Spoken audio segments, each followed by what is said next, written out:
Hello, my name is Beth Morgan and I'm a member of the Cumberland County Master Gardeners Association. I'm here today at the Plateau Discovery Gardens at the Plateau Ag Research and Education Center. I'm sitting right now in one of the newest areas at the Discovery Gardens, and you may have noticed that I'm sitting on a very big, very brightly painted mushroom. That's because I'm in an art and education area of our brand new children's garden. We're calling this area the KInderGarden. We began developing the KInderGarden last fall, about 8 months ago. Some of us in the Master Gardener organization felt that we would like to extend the gardening and education opportunities here at the Plateau Discovery Gardens to some youngsters in the area.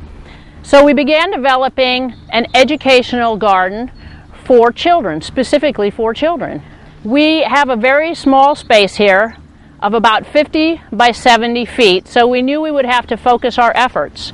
We decided to start with first things first and develop a garden specifically for the littlest children, from about the age of toddlers to early elementary age children. But we know there will be a lot of elements in this garden that will appeal to all of us, big kids and little. So, why build a children's garden?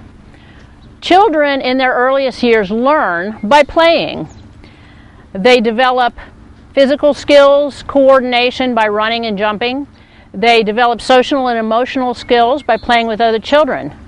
They learn to observe, compare, examine by playing in the dirt, playing with water, building with natural materials.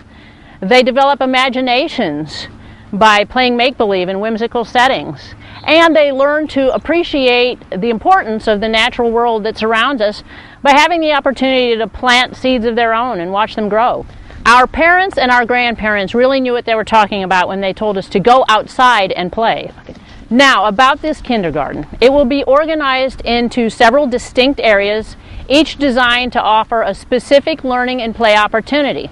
In addition, several of the areas will be designed to appeal to one of the 5 senses. We'll move now to one of the very first areas that we developed. The first area we developed here in the KInderGarden was the labyrinth. A labyrinth is a bit like a maze, but there is only one way in and one way out, so you can't get lost. The grasses here define the pathways, and as you can see, they're very young and not mature yet, but over the next couple of years they will fill in and the pathways of mulch will be much more clearly defined. This area was designed to appeal to the sense of sight. We've included a wind sculpture here in the middle, as well as some plants such as the elephant ears and weeping pussy willow that are just a lot of fun to look at. And we also have a very large resident turtle who needs a name, by the way. Further down along this edge of the garden, we will, over the next several months, be building a small pavilion that will be filled with elements that will appeal to the sense of touch. We'll have plants such as lamb's ear and succulents that have a very tactile quality, and there will be other elements from nature in there as well for children to touch and feel.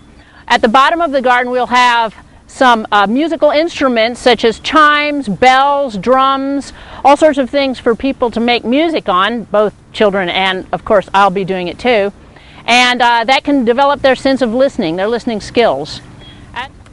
Next to the musical instruments will be the area we just saw. That will be an art and activities area, complete with mushrooms to sit on and grapevines for walls. In the middle of the garden will be an area for children to play in the mud, play with water, play with building materials.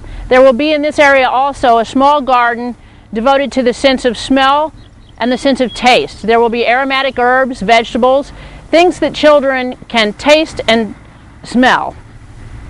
In this area also there will be a small potting table where children can plant their own seeds, and they will be able to take them home or leave them here and watch them grow over the months here in this special area in this garden. We're here along the front edge of the garden now, where we have a couple of elements devoted more to physical play.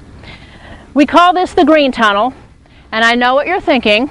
It's blue. It's not green now, but when it's covered with climbing vines, beans, or gourds, it will form a leafy green tunnel for children to run through and explore. Behind that, at the bottom of the hill, we have some bean teepees developed now. Eventually, in the area where those are, there will be a round fort made of logs, which will be perfect for climbing, and make-believe. The rail fence you can see around the garden will eventually enclose the entire garden. As you enter the garden, you'll be greeted by a statue of a mockingbird.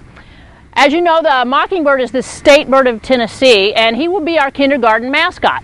Throughout the garden, there will be lots of mockingbirds popping up on mailboxes. These mailboxes will be filled with educational activities and art supplies and things of that nature. Finally, there will also be a few permanently installed game and activity stations throughout the garden. Our garden is in its infancy now, but it is growing fast. We hope by next spring to be putting the finishing touches on and planting lots of little plants and inviting lots of little children out here to help us watch this mature and grow. The Discovery Gardens are open 365 days a year during daylight hours. We hope that you'll come out here sometime and check on our progress here at the kindergarten. I'm Beth Morgan, and I am a member of the Cumberland County Master Gardeners.